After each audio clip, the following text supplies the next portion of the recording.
I stood frozen by the bedroom doorway. She was toweling off like it was just another Tuesday.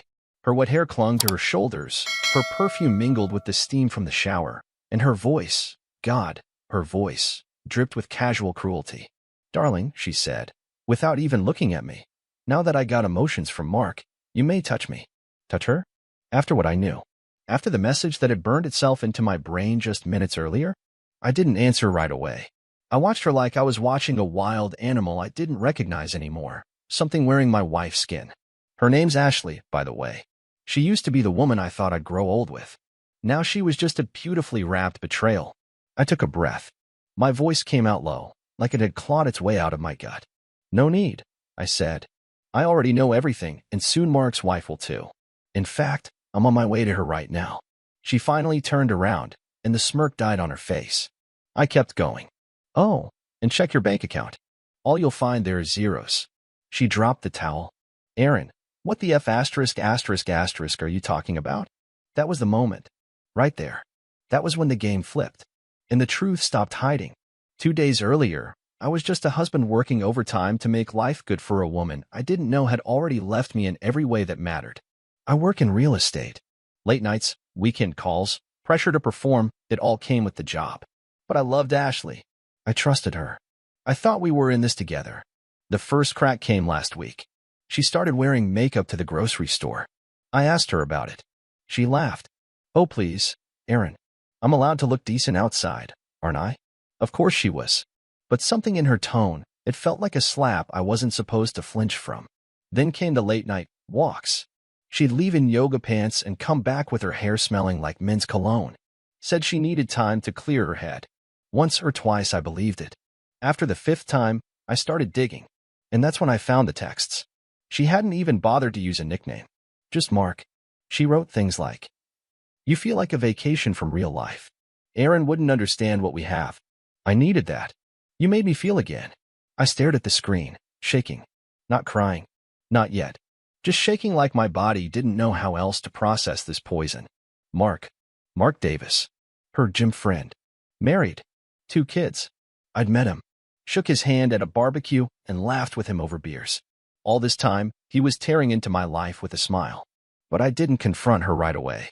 I wanted evidence. I wanted her to know she'd been caught with no escape hatch. So I called a guy I knew, Trevor, former client, now a private investigator. Within 48 hours, he had photos. Mark and Ashley.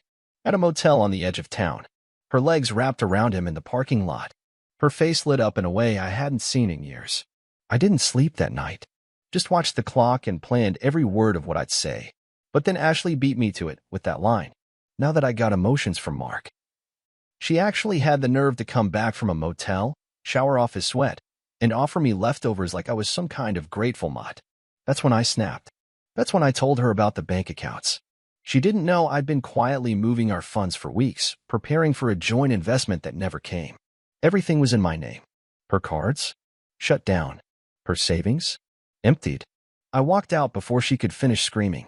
My destination? Mark's house. I had the photos printed. I had screenshots. I had timestamps. And I knew his wife, or Rachel, deserved the truth just like I had. But what I didn't expect was who'd open the door when I got there. It wasn't Rachel. It was Mark's teenage daughter, holding a phone in one hand and a bat in the other. "Are you Aaron?" she asked. I nodded. She stepped aside and said, "Mom's already crying in the kitchen. We found the texts. Come in." I didn't know it yet, but everything was about to explode. Mark's daughter, Emily, couldn't have been older than 16. But the look in her eyes? Pure steel. She held that bat like she wasn't afraid to use it. I stepped inside cautiously, photos clutched tight in my hand. The house was silent, except for a faint sound, someone sobbing in the kitchen. "Your mom, she already knows?" I asked. Emily nodded. She saw a message pop up on his phone when he left it on the table. She went digging. Found it all. I found it too. Her voice cracked at the end. I realized just how much this betrayal had splintered, reaching even the kids. I wanted to be furious, to scream. But instead, I just stood there, watching her tremble and grip that bat like it was her lifeline. I walked into the kitchen slowly, and there she was, Rachel, Mark's wife, curled on the floor like someone had gutted her. Red eyes, shaking hands, tissue scattered like ash around her knees. When she looked up at me, there was recognition. Pain.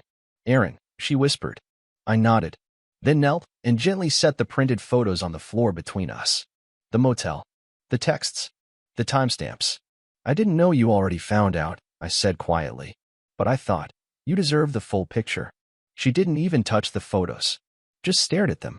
I think she'd already seen enough. They used to meet in my car, she mumbled. He told me he was going for runs. Early mornings. But he was using my car to pick her up. That hit me hard. We sat in silence for a minute, two strangers bound together by a shared wound. I feel like my whole life was a lie, she said, gripping the edge of the counter to stand. I don't even know who I am without him. I looked her in the eye. You're someone who survived. That's who you are. That's when we heard the door slam. Rachel flinched. Emily came sprinting down the hall. He's home, she said, her voice full of panic. Mark walked in like nothing had happened. Keys in one hand, gym bag in the other. When he saw me sitting in his kitchen, he froze. Aaron, he said, like he'd just run into me at a gas station. I stood slowly. Hey, Mark. Got a minute? His face changed instantly, like he'd just been caught with a lit match in a house full of gasoline. Rachel crossed her arms, voice like ice. You might want to explain why your phone was full of pictures of you with Ashley. Mark stammered. Rachel, it's not what it looks like. I stepped in. No, Mark. It's exactly what it looks like. Motel receipts. Texts. And hey, you should have wiped your dashboard camera. Trevor got it all. Mark paled. You hired someone? Rachel shoved the photos into his chest. I gave you everything, Mark. And you chose that woman? That manipulative, narcissistic. She told me she wasn't happy, Mark interrupted. Said you were cold, said Aaron didn't pay attention to her. Emily screamed. Stop lying. Her voice cracked the air like a gunshot. The bat fell from her hands with a thud, echoing through the house. And then, silence again. Mark looked around, at his daughter's broken face, at Rachel's fury, at me. And finally, he spoke the truth. She said she was going to leave him. She said she wanted to be with me. I thought. He trailed off. I couldn't help myself. I laughed. Bitter. Hollow. You thought she'd leave me? Bro, she didn't even wash your sin off before offering herself to me again. Mark's jaw clenched. You didn't. No. I snapped. I have self-respect. I turned to Rachel. I'll go now. I just wanted you to know. She nodded. Thank you. As I stepped out the door, Emily picked up the bat again. Not in anger. In protection. I realized then Ashley's betrayal didn't just destroy our marriage. It lit a fuse I couldn't put out. And the explosion was only just beginning. I didn't go home that night. I couldn't. The thought of walking into that house, into that bed where she probably replayed every memory of him while lying next to me, made my skin crawl. Instead, I drove. No destination, just motion. Trying to outrun the images burning through my brain. Ashley, moaning into her phone at 2 a.m. Ashley, smiling a little too wide whenever Mark's name came up. Ashley, coming home, freshly rinsed, and offering herself to me like she was doing me a favor, now that I got emotions from Mark. Her words played on a loop, like a sadistic little jingle. I gripped the steering wheel tighter, knuckles white. My phone buzzed for the 50th time. Her name. Ignored. I pulled into an empty parking lot by the lake. Just sat there. No music. No noise. Just silence and the occasional scream inside my chest. It wasn't even rage anymore. It was something colder. Something final. That's when I made the call. Trevor. Yeah. I want the apartment cleaned out. Tomorrow. You serious? Dead serious. Ashley had no idea, but the lease on our upscale downtown apartment was in my name only. She could play house all she wanted, but legally, she was a guest, and her welcome had expired. The next morning, I returned like a man on a mission. Not angry, not emotional, just calculated. Trevor and his guys were already there, boxing everything up that belonged to me. Laptops, watches, documents, the espresso machine I bought, even the damn Dyson vacuum. Ashley's stuff? Untouched. I wasn't going to be accused of being petty.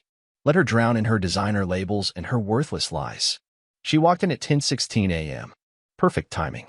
Heels. Sunglasses. Starbucks in hand. Like this was just another glamorous day. Then she saw me. Her smirk flickered. Oh, you're home. Nope, I replied. Just passing through. She glanced around at the boxes. What the hell is this? This, I said calmly, is me leaving. Ashley's eyes narrowed. Is this supposed to scare me? No. This is supposed to free me. She threw her coffee into the sink, hard enough to crack the ceramic. You're being dramatic, she hissed. Really? Says the woman who used my money to buy lingerie for a man who still lives with his kids. Her face flushed. That's none of your business. I cut her off. It became my business when you turned our marriage into a damn circus. Ashley crossed her arms, but her voice dropped into that sickeningly sweet tone she always used when she wanted something. I mean, do you really want to throw away everything over one mistake? I blinked. One mistake. She nodded, stepping closer, gently placing her hand on my chest. I let her. She smiled. We can fix this. Let's go to therapy or... Check your bank account, I said. The smile vanished. What? I leaned in close, whispering in her ear like a final prayer. You lied. You cheated. You mocked me in my own home. So no, there's no therapy. There's no fixing. There's just consequences. She pushed me. Hard. You arrogant piece of SH. I grabbed her wrist. Not violently. Just enough to make her look at me. Save it. Mark's wife already knows.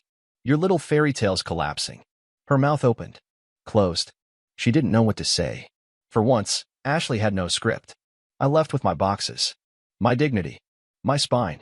Later that afternoon, I got a text. Ashley, you think you're winning, but you're nothing without me. You'll be begging me back in a month. I didn't reply, but I did take a screenshot. Because someday, when I'm finally whole again, I'll look back at that message and laugh.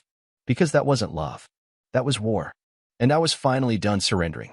By the time I left the apartment, Ashley had probably torn the place apart. Knowing her, she would have stormed into the closet, thrown shoes, screamed at the mirror, maybe even called Mark to cry on his shoulder like she was the victim. Classic Ashley. A woman who could burn the house down and ask you why the fire hurt her feelings. I parked at a friend's place, Tyler, a guy I hadn't seen in months but who didn't ask questions. I told him everything, eventually. After a few beers and a long silence, he shook his head and said, Man, she's toxic. A black hole in lipstick. Couldn't argue with that. I thought maybe after the blow-up, after exposing everything to Mark's wife, after emptying the joint accounts and making my exit, Ashley would simmer down. I was wrong. At exactly 8:03 a.m. the next morning, I got a call from my bank. She tried to access the shared emergency fund, the one I had already cleared out the day before. I answered the call on speaker. Yes, I told the rep. That account was closed. She no longer has access. I hung up and waited. 10 minutes later, my phone lit up like a Christmas tree. Ashley, 12 texts. What the hell is going on? Where is the money? I needed that to pay rent. You're being abusive. Do you think this makes you a man? I will call the police. Answer me. Don't ignore me, Aaron. I need to pay bills. This is financial control. You're sick. I hate you. You'll regret this. I stared at those messages like they were comedy sketches. Rent? I paid the last 4 months myself. Bills? She had a credit card I covered because her freelancing career mostly consisted of taking selfies and pretending she was working. What really killed me was how fast her tone switched from angry to manipulative to victim mode. She was trying every weapon she had left, but none of them worked anymore. Because I knew who she really was now. Around noon, I got a call I didn't expect. Rachel. Hey, she said softly. I know it's weird hearing from me, but I just wanted to thank you. I leaned against the wall. You don't need to. I hated being the messenger. Still, she said, I think I would have gone on pretending. Living in a lie. You broke the illusion. We talked for a few minutes. Nothing heavy. Just two people who'd both been burned by the same fire. Before she hung up, she paused and said, If you ever want to grab coffee, not as a date, just as two people who know what betrayal tastes like. I'd be okay with that. It was the first decent moment I'd had in days. Later that evening, I pulled into the parking lot of the gym. Not to work out, just to watch. And there she was. Ashley. She was sitting in Mark's car. Crying. Screaming into the dashboard. I couldn't hear the words, but I knew the fight. The look on Mark's face said it all, pure regret. I don't know if she told him I emptied the accounts. Maybe he finally realized she'd never leave a mess without trying to drag someone down with her. Either way, he was done. He shoved the door open, got out, and walked away without even looking back. Ashley chased him for a second, then stopped, dropped to the ground, covered her face. I stayed in my car. No gloating, no satisfaction, just peace. For the first time in months. When I got home, my new place, my new keys, my clean slate, I sat down, poured a drink, and checked my phone one last time. One final message from her. Ashley, I hope you're happy. You've ruined everything. I didn't reply. I turned off my phone, leaned back, and smiled to myself. No, Ashley, I whispered. You did that all by yourself. The next few days felt like that odd calm after a hurricane. Everything's still standing, but it's all shifted. Quiet, unfamiliar, but peaceful in a weird way. I had no calls from Ashley for 24 hours. No texts. No emails. Not even a "you'll regret this" voicemail. At first, it felt like a trap. Like she was building up to some explosive finale. I was right. It came on a Tuesday. I had just finished unpacking the last box at my new place, a modest condo far away from the poison walls of our old life. I was finally hanging up a framed photo of my dad and me at a fishing trip when someone started pounding on the front door like it owed them money. I peeked through the peephole. Mark. Looking like hell. Eyes bloodshot. Jaw twitching. Hair matted like he hadn't slept in days. I opened the door slowly, ready for anything. He shoved past me.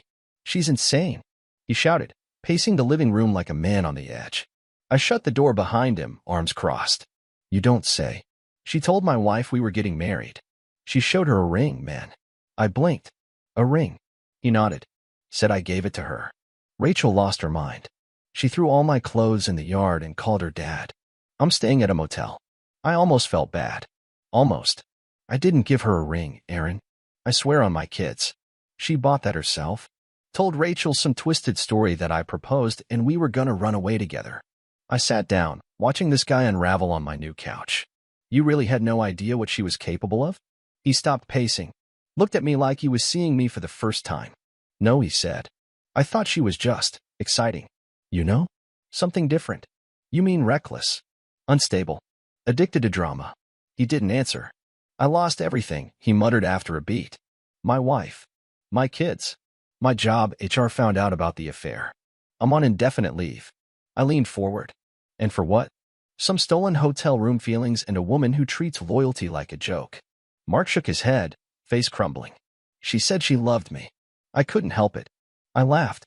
Loud. Harsh. She loved you?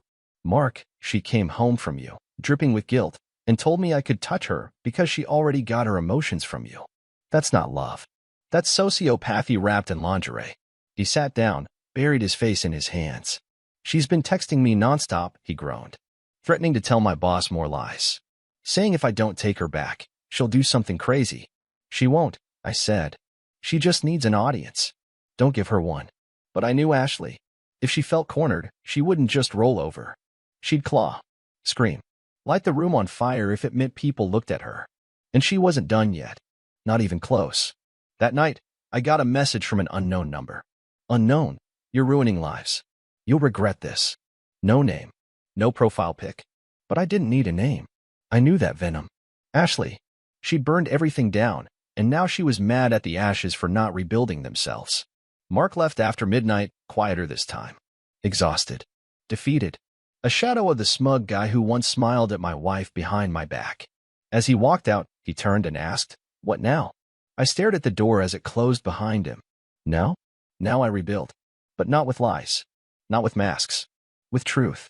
And if Ashley wanted to bring more fire, I'd let her. Because I'd already walked through hell. And she forgot, hell's got nothing left to burn when you're already made of ash. By Thursday, things went quiet again. Not peaceful quiet. Just the eerie kind that makes your skin itch. I'd seen this before in Ashley, the fake calm, the silence before she dropped a nuke. She never let anything go without trying to twist the knife on her way out. And like clockwork, the detonation came the next day. It started with a knock. This time, it wasn't Mark. It was a courier. He handed me an envelope, asked me to sign, and then jogged back to his van like he'd just passed me a live grenade. I opened it with a knot in my stomach. Inside was a letter. From Ashley's lawyer. She was filing for spousal support. I read it 3 times. Just to be sure. Spousal support. From the woman who cheated, drained our account, and tried to seduce me after rolling around with another man. I couldn't help it. I laughed out loud, a wild, exhausted, you can't make this up kind of laugh. The kind that comes out when your soul gives up trying to reason with insanity. I called my attorney, Samantha. She's fierce, sharp, and doesn't take crap from anyone, especially not walking disasters like Ashley. She's actually filing for alimony? I asked. Samantha didn't even blink. We expected this. She cheated. She'll claim emotional distress. She'll cry in court. She'll twist timelines and fake therapy receipts. But we've got texts, pictures, bank records, surveillance footage. She's swinging wild now. That means we're winning. I leaned back, staring at the ceiling. What kind of person lights a fire and then sues the people she burned? Ashley, she replied flatly. Fair. Later that night, I got another surprise. I was out grabbing groceries, milk, coffee, eggs, boring life reset stuff, when I caught sight of someone near my car in the parking lot. It was Ashley, leaning against my hood like it was her runway. Red lips, tight black dress, that fake smile mask she wore when she wanted to pretend nothing happened. Hey, stranger, she purred. I stopped in my tracks, keys in hand. I'm calling security, I said. She rolled her eyes. Aaron, don't be dramatic. You served me papers. You burned this to the ground. And now I'm trying to talk. Like adults. I stepped closer. You mean manipulate? Like always. Her smile faltered for a second. But only for a second. You know, she said, circling around the car toward me, you're not exactly innocent in all this. I raised an eyebrow. Excuse me. You were gone all the time. Always working. Always tired. You stopped appreciating me. There it was. The classic Ashley defense, turning her betrayal into my fault. I laughed. So because I was building our future, paying the bills, and covering your shopping sprees, I deserved to be cheated on? You made me feel invisible. She snapped. Mark made me feel seen. Mark made you feel like a new toy. Until he got bored. That hit. Her face twisted. She stepped forward, too close now. You think you've won, she whispered. But without me, you're just a lonely, bitter man hiding behind lawyers and lies. No, I said calmly, pulling out my phone. I'm a man who finally saw the truth. And I'm not hiding. I took a picture of her. She flinched. This is for court, I added. Proof of harassment. Her voice dropped to a hiss. You're playing with fire. I leaned in close, just enough so only she could hear me. I'm fireproof now. She stood there for a second, chest rising, lip trembling. Then she turned around, heels clicking angrily, and stormed off into the night. I sat in the car for a moment after. No music. Just the hum of streetlights and my pulse finally slowing. Ashley had declared war, but I had already won the only battle that mattered. I had my freedom, and this time, I wasn't giving it up for anyone. The courtroom was colder than I expected. Not physically, but emotionally. It was the kind of space where truth came to die, buried under polished shoes, fake tears, and rehearsed testimonies. I sat next to Samantha, suit pressed, face calm, heart pounding. Across from me was Ashley. She looked stunning, of course she did. That was part of the act. Perfect hair, soft makeup, a modest blouse that made her look like the picture of heartbreak. Her eyes sparkled, not from tears, but from the thrill of performance. This was her show. She always loved being center stage. She avoided my gaze, but every so often, I caught her peeking at me, waiting to see if I'd crack. I didn't. The judge, a tired-looking woman in her 50s with the kind of eyes that had seen every lie in the book, called our case. The alimony hearing. Ashley's lawyer started with a soft, almost poetic monologue. Ashley had been emotionally neglected. She had no stable income due to the trauma of her marriage. She had no access to funds and was now forced into instability. Samantha leaned in and whispered, she's laying it on thick. Wait till we bury her. Then Ashley took the stand. She spoke like she was reading from a romance novel gone wrong. I gave everything to the marriage, she said, voice trembling. But Aaron, he changed. He became cold, distant. I felt invisible. I never wanted to hurt him. I just needed to feel something again. I almost laughed. The judge asked, did you have an extramarital relationship with Mr. Davis? Ashley hesitated. It wasn't physical at first. She paused, swallowed. But yes, eventually. And during that time, did Mr. Thompson continue to financially support you? Yes. But he didn't know how to love me anymore. Samantha stood up like a lioness ready to pounce.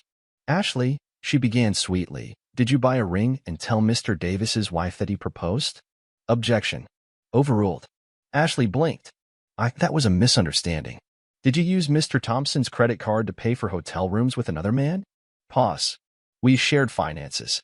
Did you text your husband, after returning from one of those encounters, that now he could touch you since you'd already got emotions from Mark?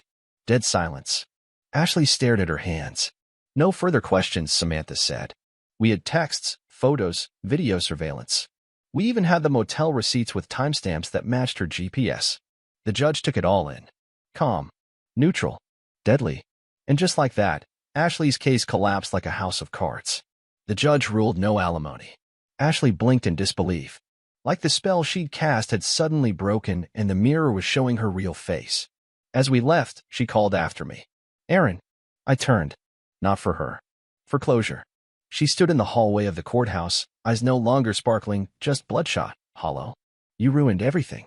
I looked at her for what felt like the last time. No, I said. You did. Then I walked away. Outside, the air was fresher than it had any right to be.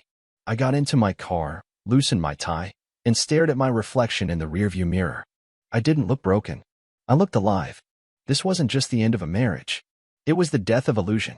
For the first time in years, I wasn't someone's backup plan, wallet, or emotional punching bag. I was free. That night, I got a message from Rachel. Coffee still on the table? And for the first time since everything collapsed. I said yes. Rachel picked the cafe. Small, quiet, and far enough out of town that no one would recognize either of us. She was already sitting there when I walked in, hands wrapped around a cup of tea like it was the only thing holding her together. When she saw me, she smiled a real smile. Not the forced kind. Not the kind I'd gotten used to with Ashley. I wasn't sure you'd come, she said. I wasn't either, I admitted, sitting down across from her. But here I am. She nodded. Same. For a while, we didn't talk about them. We talked about coffee, work, kids, life. The small, ordinary things that felt like miracles after months of deception. But eventually, the topic circled back, inevitable, like gravity. I saw her yesterday, Rachel said softly, staring into her cup. At the gym. She tried to act like nothing happened. Like she and I were just two old friends who had a disagreement. That sounds like her. She said Mark was confused. That it was all a misunderstanding. I shook my head. Ashley could stand in a burning house and still insist the fire was just mood lighting. Rachel chuckled. It was the first time I'd seen her laugh, even just a little. You know, I used to envy her. That surprised me. Why? She was always the loudest in the room. So confident. So sure of herself. I thought, maybe that's what men want. That chaos. That energy. Confidence isn't chaos, I said. And real men don't want women who treat love like a weapon. She looked up at me, eyes clearer than before. So what do they want? I thought about it. About everything Ashley had never been. About everything I'd needed and ignored. Peace, I said. Not boredom. Not silence. Just peace. A place to land when the world gets loud. She looked at me for a long time after that. We stayed at the cafe until it closed. Then we stood by our cars under the dim parking lot light. Not close. Not flirty.